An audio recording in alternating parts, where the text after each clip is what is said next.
कल हम लोग पढ़ना शुरू किए थे किसी पदार्थ के क्रिस्टल में इकाई सेल की संख्या ज्ञात करना, यही ना। कोई पदार्थ दिया गया हो, हमें उसकी मात्रा भी दी गई हो, उसके बाद पूछ ले कि इसमें कितना इकाई सेल होगा। उसके हमने एक फॉर्मूला बताया था, उस फॉर्मूले पे एक सवाल हमने घर से किया था, तो आंसर आया। कितना आया?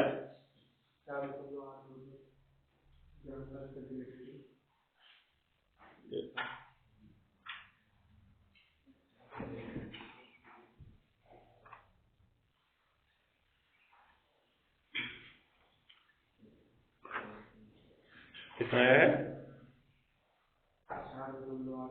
8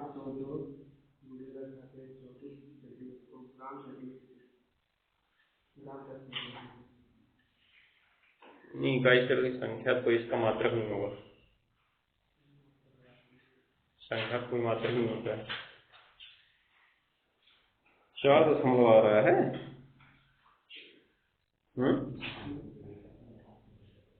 चलो देखते हैं, बुक में देखते हैं।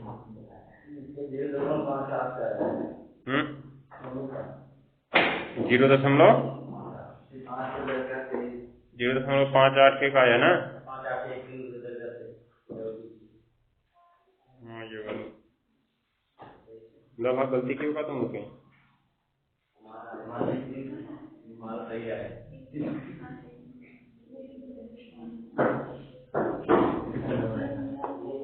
चलो ठीक है, देखते हैं। चलो पहले दूसरा फॉर्मूला लिख लेते हैं, तब इसको देखते हैं। मैं अभी पहला फॉर्मूला हमने कल लिखवाया था, क्या लिखवाया था? जब यौगिक की मात्रा पता हो, इकाई सेल की कोर लंबाई पता हो और उसके क्रिस्टल का घनत्व पता हो, ठीक है। लेकिन जब घनत्व न दिया हो, न तो कोर लंबाई दिया हो, तब हम क्या करेंगे? मतलब घनत्व भी ना दिया हो, कोर लंबाई भी ना दिया हो, और हमारे पास कोई ऐसा साधन भी ना हो कि हम कोर लंबाई निकाल सकें। क्यों? क्योंकि अगर त्रिज्या दे दिया तभी तो हम कोर लंबाई निकाल सकते हैं। त्रिज्या और कोर लंबाई में संबंध का फॉर्मूला हमने सबके लिए पीछे पढ़ा था, एससीसी, बीसीसी और एफसीसी के लिए पढ़े थे, तो निकाल सकते हैं। तो कहने का अर्थ, जब कोर लंबाई और घनत्व न दिया हो और उनको निकालने का हमारे पास साधन भी ना हो, अर्थात हमारे पास निकालने का कोई तरीका भी ना हो, हम निकाल भी ना सके उनको, तब हम कौन से फॉर्मूले का प्रयोग करेंगे? तो दूसरा नंबर लिखो, दूसरा नंबर।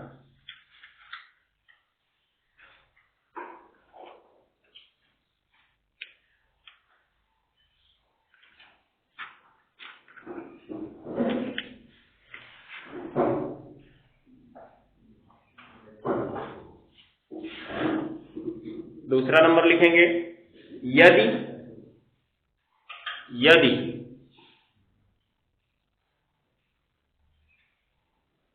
यदि यौगिक की मात्रा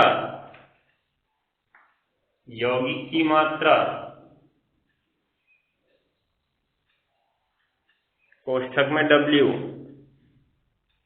यौगिक की मात्रा कोष्ठक में W, कॉमा इकाई सेल का प्रकार, इकाई सेल का प्रकार,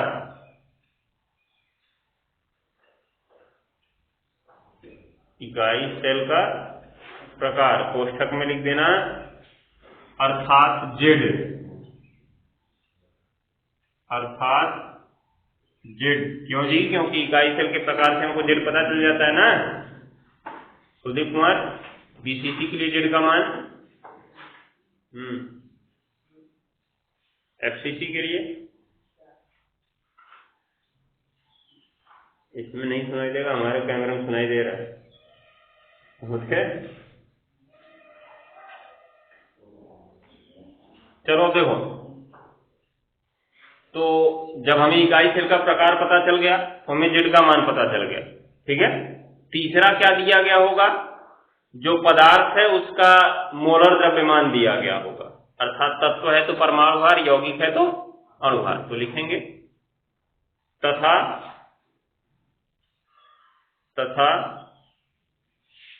पदार्थ का मोलर मोलर द्रव्यमान, मोलर द्रव्यमान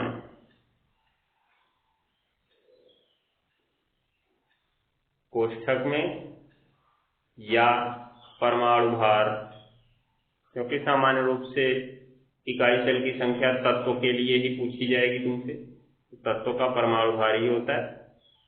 परमाणु भार यम लिख सकते, कैपिटल यम। हमने यहाँ मोलर द्रव्यमान बोला तो ध्यान दिए रहना, फिक्स नहीं है कि परमाणु भार ही रहेगा। अगर यौगिक कहीं दे दिया तो वो अणुभार में हो जाएगा, बदल जाएगा अपने आप, ठीक है। लेकिन सामान्य रूप से तत्वों के लिए ही सवाल पूछा जाता है, इसलिए हमने यहाँ परमाणु भार लिखवा दिया। हो गया। दिया गया हो, दिया गया हो,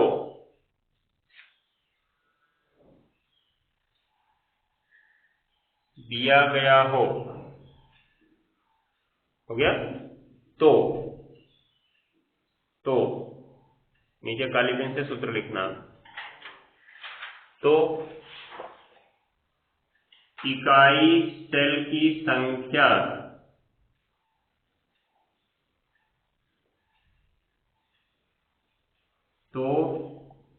इकाई सेल की संख्या बराबर, हो गया, यौगिक की मात्रा W गुणा Na बटे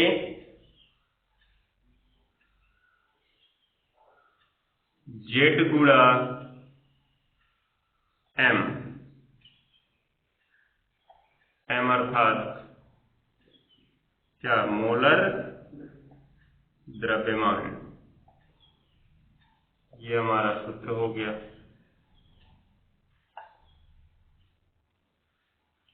ठीक।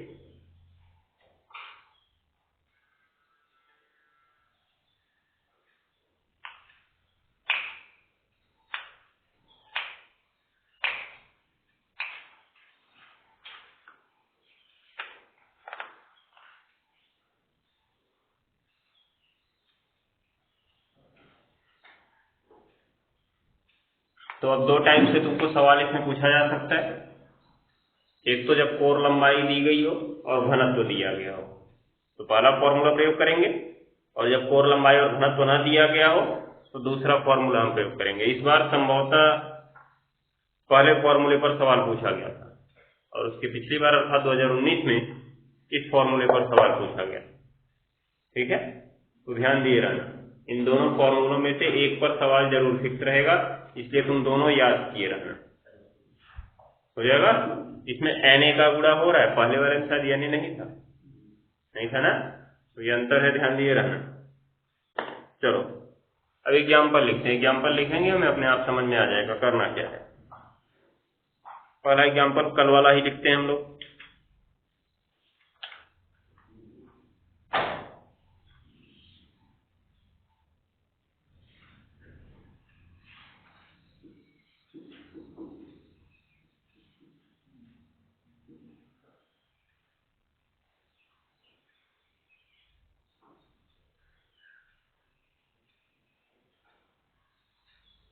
किसी धातु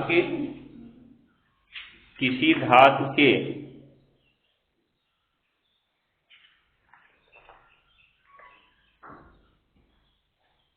घनीय जालक की कोर लंबाई,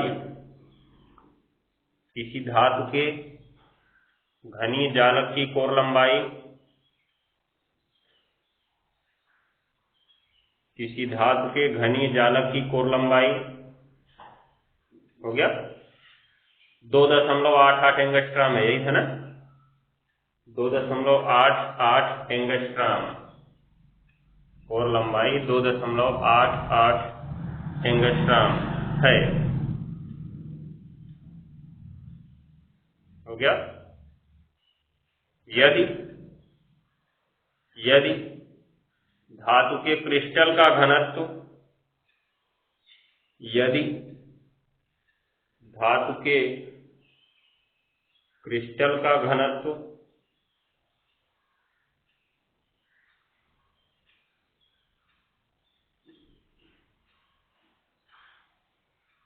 यदि धातु के क्रिस्टल का घनत्व 7.2 ग्राम प्रति सेंटीमीटर क्यूब, 7.2 ग्राम प्रति सेंटीमीटर क्यूब है तो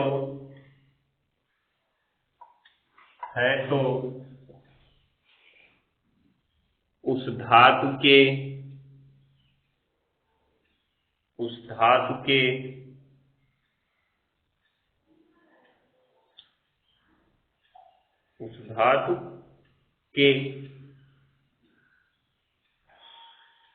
100 ग्राम में, उस धातु के 100 ग्राम में, हो गया, इकाई सेलों की संख्या ज्ञात कीजिए। उस धातु के 100 ग्राम में इकाई सेलों की संख्या ज्ञात कीजिए।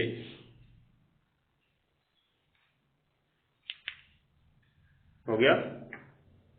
तो अब देखो, सबसे पहला काम घनत्व लिखते हैं। इसमें दिया है क्रिस्टल का घनत्व,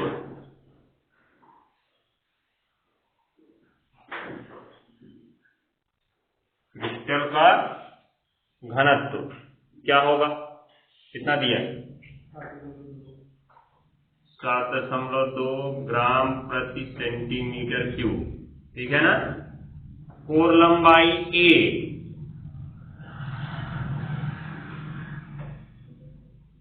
2.88 एंगस्ट्रॉम। तो ध्यान देना, यहाँ पे ये ग्राम प्रति सेंटीमीटर क्यूब में दिया है, अर्थात जो कोर लंबाई है उसे भी हमें किस में बदलना होगा, सेंटीमीटर में।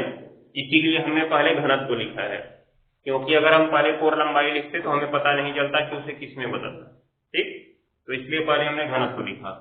जब पता चल गया बदलना है तो कितने का गुणा कराना पड़ेगा, 10⁻⁻8 सेंटीमीटर, हो गया ना। उसके बाद और क्या दिया है, पदार्थ की मात्रा दी गई है ना, कितना, 100 ग्राम, बस, बाकी की जरूरत भी नहीं है।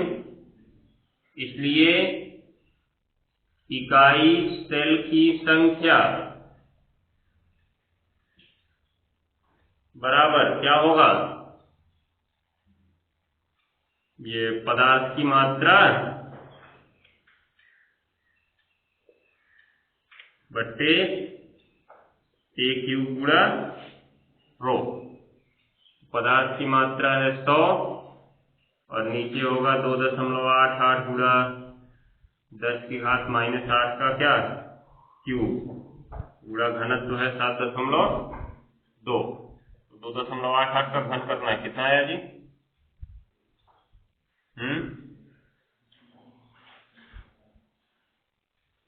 100 बट्टे 1.89, ठीक है। और गुणा 10 की घात, यहाँ देखो घात के ऊपर घात है, घात का गुणा होगा -24। उसके बाद गुणा कितना, 7.2। अब क्या होगा, पहले तो इस घात वाले को ऊपर भेज के खत्म किया जाए। तो 100 गुणा कितना करते हैं, 10 की घात 24, और इन दोनों का गुणा करना है। तो कितना आएगा गुणा करने पे, मान लो इसको हम 23.9 कर देते हैं और गुणा इसको 7.2 ही रहने देते हैं। इससे 72 से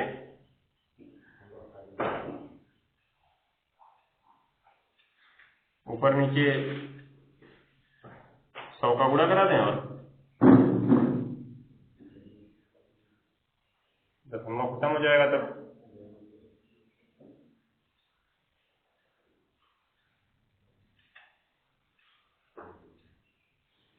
तो 100 में 100 का गुणा 10,000 गुणा 10 की घात 24 और नीचे आ गया 239 गुणा कितना 72। इतना बड़ा हो गया, छोटा है,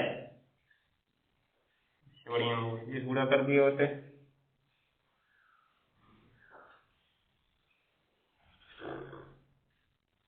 72 9 कितना होगा? 648। 648 को 8, 8 64, 72 3 216, 216 और 64 280, 280 को 0, 8 28, 72 2 144, 8 152 20 172, मतलब 17,208, और ऊपर कितना बचा है? 10,000 बचा हुआ है। गुणा 10 की घात कितना हो गया? 24। भाग दे दो तो कितना आएगा? भाग दे देते हैं, कितना आएगा?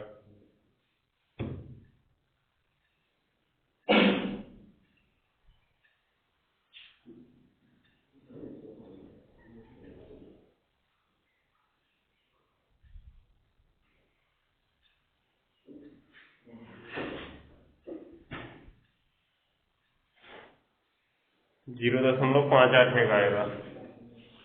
इसको इससे जब काटेंगे तो 0.581 आएगा। तो 0.581 गुणा 10 की घात कितना? 24 हो गया ना?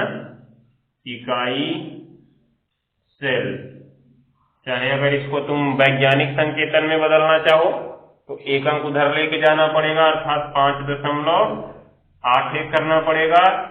तो जब हम दशमलव को अपने आप से आगे ले जाते हैं तो 10 की घात माइनस में बढ़ती है, ठीक है। और जब इधर पीछे लाते हैं तो 10 की घात प्लस में बढ़ती है। तो हम एक अंक आगे ले जा रहे हैं तो 10 की 1 घात माइनस में बढ़ जाएगी, और 10 की घात ये 24 है तो 1 घात 24 में से घट जाएगा तो कितना बच जाएगा?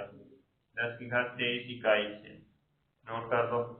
अर्थात अगर हमें एक ऐसी धातु दी जाए जिसका घनत्व 7.2 ग्राम प्रति सेंटीमीटर क्यूब हो और उसका इकाई सेल की कोर लंबाई 2.88 एंगस्ट्राम हो, तो उसके 100 ग्राम में हमको 5.81 गुणा 10 की घात 23 इकाई सेल अर्थात इतनी ईंटें मिल जाएंगी। अर्थात इसका जो घर बना होगा इतनी ईंटों से मिलकर बना होगा, ठीक है ना? ये ध्यान देना है।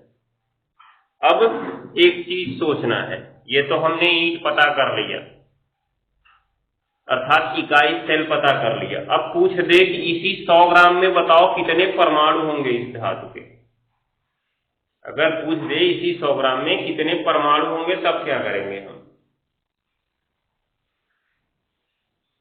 तो इकाई सेल तुमने पता कर लिया है, पता किया है, और अगर तुम्हें एक इकाई सेल में पता है कितने कण हैं, क्यों? क्योंकि तुम्हें एसटीसी बताया जाएगा, चाहे बीसीसी बताया जाएगा, चाहे एफसीसी बताया जाएगा। इस सवाल में तो कुछ बताया नहीं है, तो इसमें हम निकाल नहीं सकते।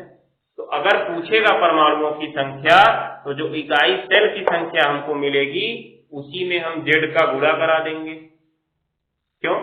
क्योंकि अगर तुम्हें एक गत्ते में पता है 10 बिस्किट है तो 10 गत्ते में कितने बिस्किट होंगे? 100 बिस्किट होंगे ना। अर्थात जितना हमारे पास गत्तों की संख्या थी उसमें एक गत्ते के बिस्कुट का गुणा करा दिए, गुणा कराए। तो ठीक उसी प्रकार से जितना हमारे पास इकाई सेलों की संख्या है उसमें एक इकाई सेल के घटक कण का गुणा करा दिया। हो जाएगा कि नहीं हो जाएगा? जब एक इकाई सेल के घटक कण का गुणा करा दिए तो हमको इसमें परमाणुओं की संख्या मिल गई, अर्थात इकाई सेल घटक कण में बदल गए। किसमें बदल गए? घटक कण में। अभी 2 महीने बाद खुलेगा। चलो दूसरा एग्जाम्पल लिखो, दूसरे सूत्र का। क्या? हाँ, पहले इंडिकेट पॉइंट लिख लो, बाकी सबसे ऊपर लिखो।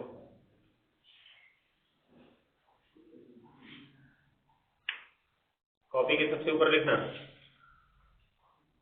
छोटा छोटा लिखना, कम से कम 3 लाइन तो लिखना ही पड़ेगा।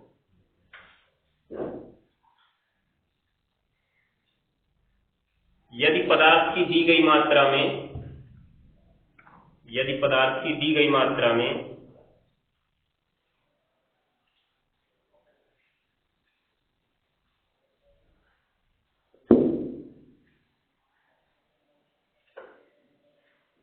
यदि पदार्थ की दी गई मात्रा में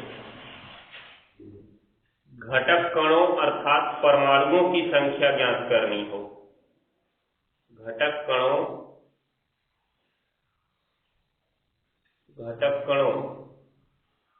अर्थात परमाणुओं की संख्या ज्ञात करनी हो, परमाणुओं की संख्या ज्ञात करनी हो,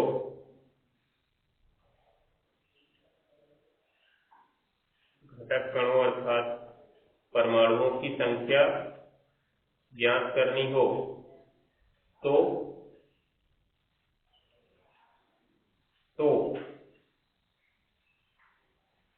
सर्वप्रथम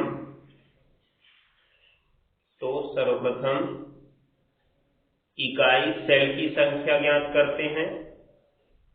तो सर्वप्रथम इकाई सेल की संख्या ज्ञात करते हैं,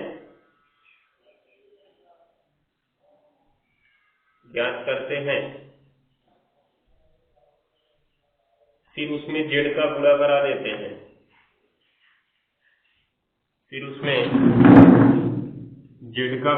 देते हैं,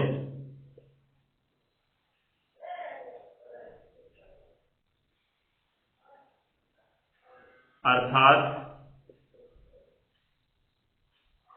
घटक कण की संख्या बराबर इकाई सेल की संख्या गुणा जेड। घटक कण की संख्या बराबर इकाई सेल की संख्या गुणा जेड। घटक कण की संख्या बराबर इकाई सेल की संख्या गुणा जेड। इसको डिब्बे में बंद कर लेना।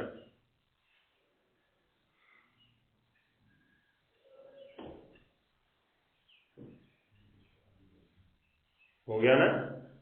ये ध्यान में रखना है।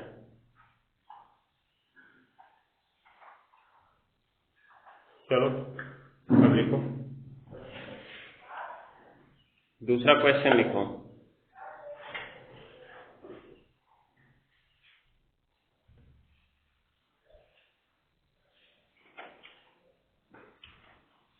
धात्विक स्वर्ण का क्रिस्टल, धात्विक स्वर्ण का क्रिस्टल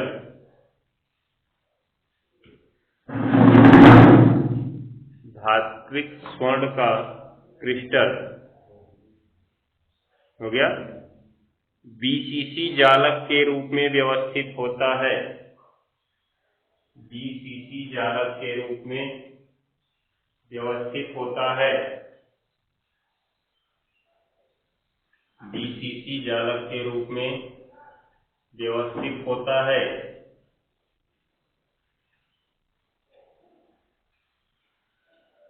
बीसीसी जालक के रूप में व्यवस्थित होता है। हो गया? तो स्वर्ण के 2 ग्राम में, स्वर्ण के 2 ग्राम में 2 ग्राम में इकाई सेलों की संख्या, इकाई सेलों की संख्या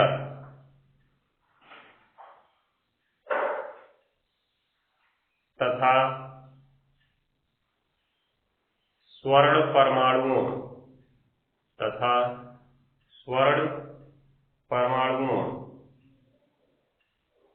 अर्थात घटक कणों की संख्या, स्वर्ण परमाणुओं अर्थात घटक कणों की संख्या ज्ञात कीजिए,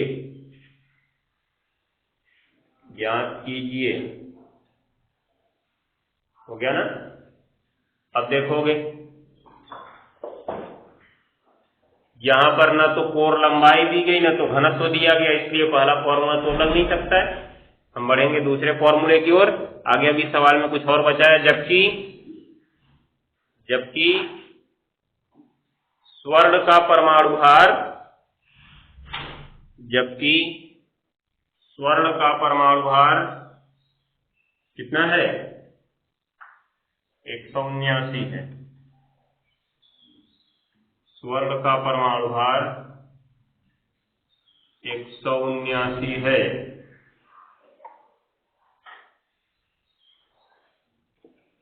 हो गया ना? तो अब इसमें तुमसे 2 सवाल पूछा है। एक तो इकाई सेल की संख्या पूछा है और दूसरा उसमें घटक कणों की अर्थात स्वर्ण परमाणुओं की संख्या पूछा है। तो हमको घटक कणों अर्थात परमाणुओं की संख्या अगर ज्ञात करनी होती है तो सर्वप्रथम हम इकाई सेल की संख्या ज्ञात करते हैं, फिर उसमें z का गुणा करते हैं। निष्कर्ष, इस सवाल में हमें इकाई सेल का प्रकार अवश्य पता होगा। पता है? क्योंकि अगर पता नहीं है तो परमाणुओं की संख्या ज्ञात करना मुमकिन नहीं। ठीक, तो सबसे पहले तो हम यही देखते हैं कि किस प्रकार का क्रिस्टल है ये बीसीसी। तो चूंकि दिया है बीसीसी प्रकार का क्रिस्टल है, अब जब बीसीसी प्रकार का क्रिस्टल है तो z बराबर, तो ये फिक्स हो गया ना। उसके बाद स्वर्ण का परमाणु भार दिया है अर्थात मोलर द्रव्यमान कह सकते हैं, इसे हम कह सकते हैं बराबर कितना दिया और कुछ दिया, पदार्थ की मात्रा दी गई, कहा स्वर्ण के कितने ग्राम में, 2 ग्राम में। तो ग्राम में जो दिया है वो मात्रा है, तो पदार्थ की मात्रा W बराबर कितना ग्राम जी, 2 ग्राम। तो जब इस तरह का फॉर्मूला हमने प्रयोग किया था तो हमने देखा था पदार्थ की मात्रा गुणा Na आया था। Na मतलब सोडियम, Na माने सोडियम, क्या अवोगाद्रो संख्या, अवोगाद्रो संख्या कितना होगा 6.0 हो गया। तो अब मान रखो, इसलिए पहला काम तो हमें इकाई सेल की संख्या ही ज्ञात करनी है। तो इकाई सेल की संख्या बराबर पदार्थ की मात्रा अर्थात W गुणा Na, नीचे Z गुणा मोलर द्रव्यमान m। ठीक है, पदार्थ की मात्रा 2 ग्राम, Na का मान 6.023 गुणे 10 की घात 23, Z का मान 2 और गुणा m का मान, ये कट गया। अब क्या करें, इसको कर देते हैं 6023, कर सकते हैं। तो कितना अंक दशमलव आगे लेके गए हैं, 3 अंक ले गए ना आगे। तो हम जानते हैं जब हम अपने आप से दशमलव आगे लेके जा रहे हैं तो 10 की घात माइनस में बढ़ती है, 3 घात माइनस में बढ़ा दो। यहाँ ऊपर नीचे गुणा कराने का कोई मतलब नहीं है, क्योंकि ऊपर नीचे गुणा तभी कराओ जब नीचे दशमलव हो। ठीक है, अंश और हर में गुणा करा के दशमलव तभी हटाओ जब हर में दशमलव हो। अगर हर में दशमलव नहीं है, अभी हमने यहाँ पे 1000 का गुणा कर दिया तो ये तुम्हारा बन जाएगा 1,79,000। तो 1,79,000 से 1023 में भाग दो, क्या मतलब निकलेगा। इसलिए अगर नीचे दशमलव नहीं है तब गुणा करने की जरूरत नहीं है, ऊपर वाले को ही आगे बढ़ा के 10 की घात माइनस में कर दिया करो। ठीक है, तुमको इतना याद होना चाहिए कि अगर घात अपने मन से आगे ले जा रहे हो 10 की घात माइनस में बढ़ेगी और पीछे ला रहे हो तो प्लस में बढ़ेगी। ठीक है, अब देखो गुणा क्या होगा 10 की घात 23 और नीचे क्या बचा ये 179। 6023 में 179 से भाग दे दो, उत्तर हो गया। नोट कर लो।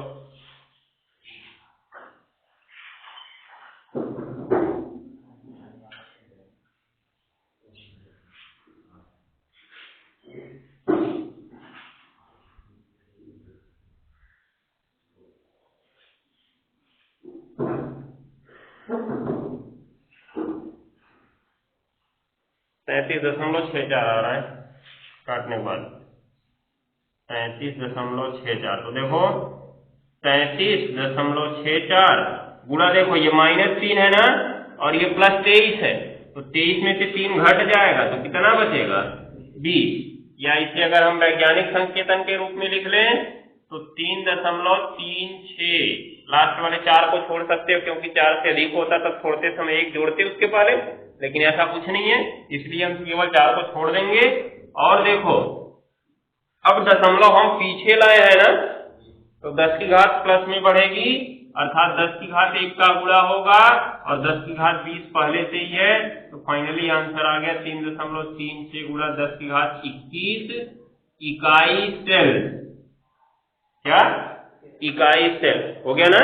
अब फिर लिखेंगे तथा जो दूसरा खंड इसका है, स्वर्ण परमाणुओं की संख्या याद करना है ना हमें। तो इसका सूत्र क्या बनेगा? परमाणुओं की संख्या या घटक कणों की संख्या ज्ञात करनी हो तो क्या सूत्र बना? इकाई सेल की संख्या गुणा जेड। तो इसमें जेड का गुणा करा देंगे, मतलब 3.36 गुणा 10 की घात 21 और जेड का मान 2। 2 छक्का 12 को 2 हासिल 1, 2 तिहाई 6 7, 2 तिहाई 6 गुणा 10 की घात 21। अब यहाँ क्या लिखोगे? परमाणु लिखोगे, क्योंकि परमाणुओं की संख्या ज्ञात कर रहे हो ना, और यहाँ क्या ज्ञात कर रहे थे? इकाई सेल की संख्या, इसलिए यहाँ पे इकाई सेल लिखे थे। तो 2 आंसर हमें मिल गया। दोनों पूछा था, इसके दोनों पे आंसर लिख दो, एक ही पूछा होता बस उसी पे आंसर लिख देते। ठीक है ना। इस प्रकार से तुम बाकी सवाल भी लगा सकते हो जाएगा। तो इसके हम 1-2 सवाल बोलते हैं, वो तुम्हें घर से करके आना है, कोशिश करके आना, नहीं तो कल बताया जाएगा।